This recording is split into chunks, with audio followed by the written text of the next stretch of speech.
But the movie came out this year, 2023, and it's an hour and 35 minutes and is directed by Elizabeth Banks. And Kerry Russell, O'Shea Jackson Jr., which is Ice Cube's son. I mean, you can't deny he's Ice Cube's son. He looks so much like him.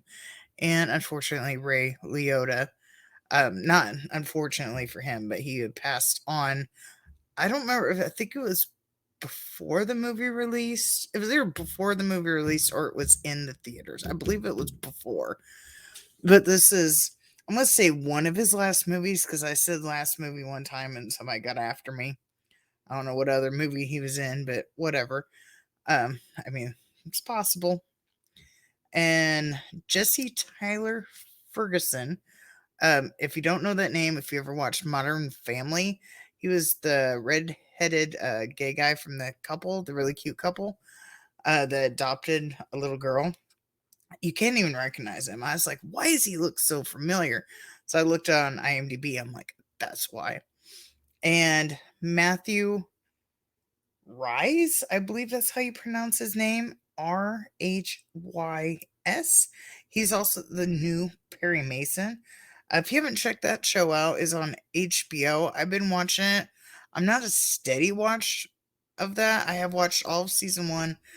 I'm kind of behind on season two, but it's really not that bad. It's like the season one starts off before he even becomes a lawyer.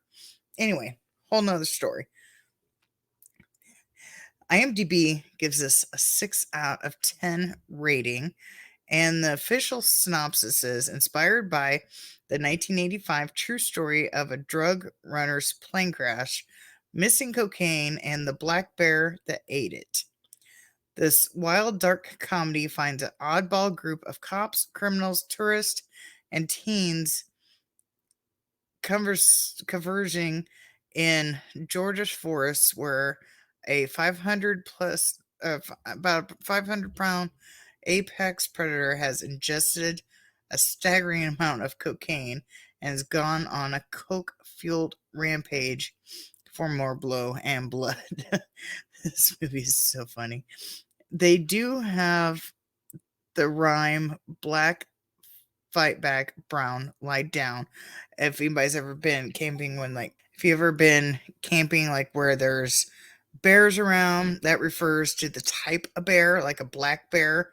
You can like make them, and you can usually get them to go away if you kind of like fight back with them. But if it's like a grizzly bear, lie down, play dead. That's what that refers to. The CGI, I was actually pretty shocked. It's actually pretty good. This was made by Universal. So it was CGI was actually pretty good. It could have been better, but it was actually pretty good. I was better than what I was expecting. And even though I saw the trailer, I was kind of expecting a little bit shoddy, but it wasn't that bad. It looks like they also added some of the news reports, like the actual news reports, into this. Um, there's also a section in this with the bear because the bear likes will attack people, especially if it smells like the coke on the person. Will attack the person that has the coke either on their body or if they're carrying it. And this one, there's a body part, it's like leg. I forget whose leg it was, but I don't want to spoil it for people who haven't seen it. And the bear's like doing something. I think it was attacking a person, and this leg comes like falling down and it's like covered in coke. So the bear goes and does a line of coke off the bear off this dismembered leg and then continues on his rampage. This movie is just so ridiculous. Yes, it is based on a true story, but obviously as soon as the bear ate the drugs, it died pretty much shortly after that. So, like, all this rampage stuff is fictional, but the actual events of it happening actually happened. There is a documentary that dropped the same day. I recommend if you're curious about the story, check it out. It's just as crazy, if not crazier. I mean, even Woody Harrelson's dad is semi connected to the story. There is a cutscene in the credits, which kind of makes me wonder if they are going to make a part two. And it was a pretty popular movie, so it might happen. Um, and I always thought the drug dealer that was connected to this was Pablo Escobar. And apparently, it didn't really say. If it did, I missed it. Um, but I always thought it was, and I figured out why. Because there is a bear that is stuffed in a Kentucky mall. It's Lexington, Kentucky, that they call Pablo Escobar.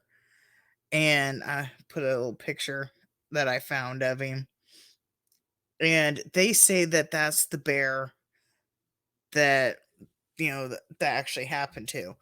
According to the documentary, they said that they don't think it is. Of course, the people who own it say for sure it is, but the documentary says that they're not sure about it because I guess the bear's body disappeared. Um, but could be, could not be. They could just got some random stuffed bear and just called it that because the story's been around for a while. I've known about it before the movie came out. Several people have. But anyway, I think that's why I thought it was connected to Pablo Escobar because he had some crazy stories about the hippos are still true connected to him, but I always thought the cocaine bear was too. I guess not. But anyway, definitely if you like the movie and you're curious about the true story, check out the documentary and listen to the craziness behind that. I'm going to give this movie a 7 out of 10. It's very fun. Even my husband laughed and said it was a crazy movie. It is. This is an absolutely crazy movie. It's meant to have fun and just relax and enjoy the stupidity of the movie. Um, if you don't like those type of movies, you're not going to like this one. But definitely check it out if you like just fun, silly ass movies. Of course, it's not going to be serious. Um, and yes, like I said, this did happen. Quick Google search will tell you that it did actually happen. So, hope you enjoy checking this movie out, and I'll see y'all next time. Bye bye.